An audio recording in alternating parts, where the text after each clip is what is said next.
People in ancient days were good at a lot of things, and some of those things were rather dark.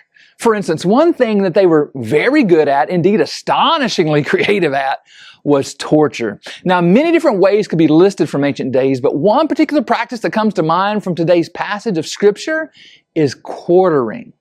Now, you've likely seen this punishment, quartering, in movies. They would put you on the ground and tie a rope to each of your 4 limbs and then tie the other end of those ropes to 4 different horses.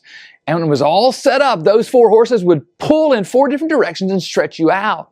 It would be very painful indeed. Sometimes the pitiful person's body would be completely torn in 4 different parts or 4 quarters. That's certainly not the way I would want to go. But I wonder, do you ever feel in life like you're being quartered?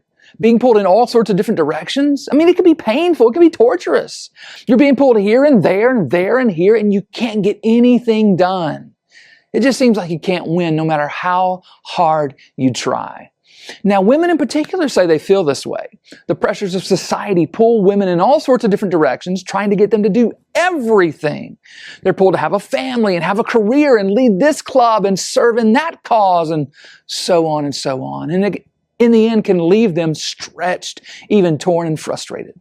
Now, for you ladies struggling with that, let me share with you today's word of wisdom from Proverbs 14:1. It says, the wisest of women builds her house. Sister, that means stop letting all of these lesser things pull you in all these different directions.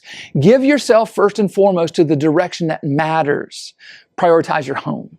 There are a lot of good things you could build, but the wisest of women builds her house.